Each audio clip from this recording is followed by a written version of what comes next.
बुढ़ापे की लाठी। रामनाथ जी को शहर में आए अभी 2 साल हुए थे। उनका बेटा सचिन शहर में नौकरी करता था, इसीलिए वह अपने पिता को भी शहर ले आया था। सचिन की पत्नी राधिका को रामनाथ जी का उनके साथ रहना पसंद नहीं था। वह चाहती थी कि हम अकेले में मज़े से रहें। इसी बात को लेकर अक्सर घर में कहा सुनी होती रहती थी। एक दिन राधिका घर का काम निपटा रही थी, तभी रामनाथ जी के हाथ से एक शीशे का गिलास गिरकर टूट गया। राधिका को बहुत गुस्सा आया। वह बोली, बाबूजी, आपको दिखाई नहीं देता कि मैं सारा दिन घर का काम करती रहती हूँ और आप नुकसान करते रहते हैं। अब कौन यह समेटेगा? राधिका की बात सुनकर रामनाथ जी बोले, बेटी, मैं साफ कर देता हूँ। यह कहकर रामनाथ जी कांच के टुकड़े समेटने लगे। तभी एक कांच उनके पैर में चुभ गया। खून की धार फूट पड़ी।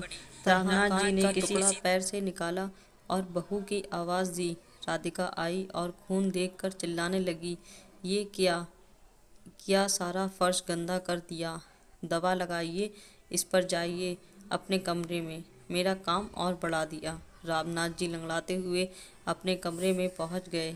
सामने टेबल पर उनकी पत्नी की फोटो रखी हुई थी। उसे देखकर उनकी आंखों में आंसू आ गए। जब वह जिंदा थी तो रामनाथ जी को कभी एक गिलास पानी नहीं लेने देती थी। उनका बहुत ख्याल रखती थी। शाम को जब सचिन घर आया तो राधिका ने उसे सारी बात बता दी। सचिन पापा के कमरे में गया और बोला, पापा, मुझे लगता है आपको यहाँ लाना ही नहीं चाहिए था। आप एक जगह चैन से बैठ नहीं सकते क्या? रामनाथ जी कुछ नहीं बोले, बस चुपचाप बैठे रहे। कुछ देर बड़बड़ाकर सचिन बाहर चला गया। रामनाथ जी कहीं अतीत में खो गए। जब सचिन पैदा हुआ था, उन्होंने पूरे गांव को दावत दी थी। उनकी पत्नी यशोदा ने बहुत लाड़ प्यार से सचिन को पाला। सचिन जब थोड़ा बड़ा हुआ तो रामनाथ जी उसे अपनी साइकिल पर बैठाकर स्कूल छोड़ने जाते थे। गांव से दूर बड़े से स्कूल में उसका दाखिला करवाया था। दोपहर को खेत में काम करते करते हमेशा घड़ी देखते रहते थे। जैसे ही सचिन की छुट्टी का समय होता, उससे पहले ही स्कूल के गेट पर पहुंच जाते थे। सचिन को घर पर छोड़कर फिर साइकिल उठाकर भरी दोपहरी में खेत पर जाते और रात तक मेहनत करते थे। सचिन जब 5वीं 8वीं क्लास में आया तो एक दिन अपने पिता से बोला, पिताजी, आप मुझे स्कूल छोड़ने मत जाया करो। मेरे सारे दोस्त मजाक उड़ाते हैं। आप मुझे एक साइकिल दिलवा दो। यशोदा जी ने बोला, अच्छा, अपने बाप के साथ जाने में शर्म आती है? कोई साइकिल नहीं मिलेगी, जाना है तो पैदल जा।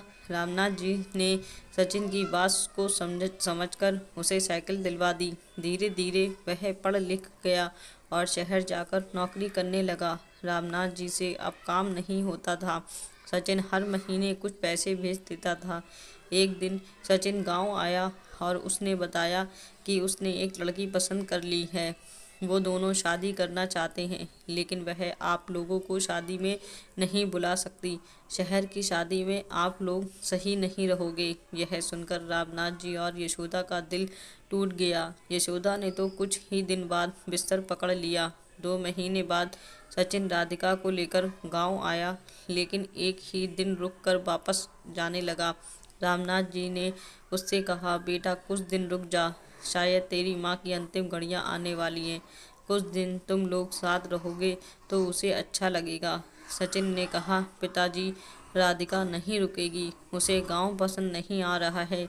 दोनों चले जाते हैं। कुछ दिन बाद यशोदा जी अपने बेटे को याद करते करते दम तोड़ देती हैं। उस समय सचिन और राधिका दोनों 13वीं तक रुके थे।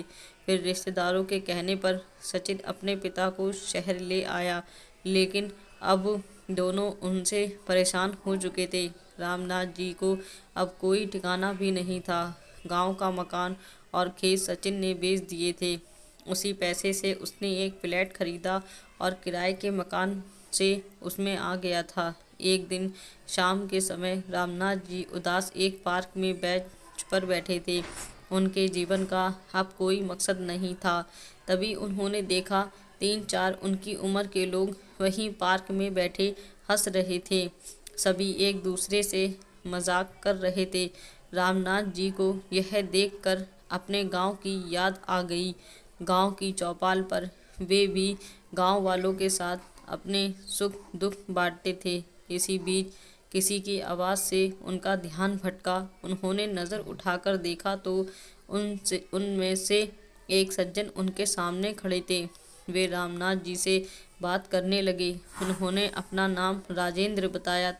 उन्होंने कहा, आप भी बहू बेटे से परेशान हो? रामनाथ जी ने कहा, नहीं नहीं, ऐसी कोई बात नहीं है।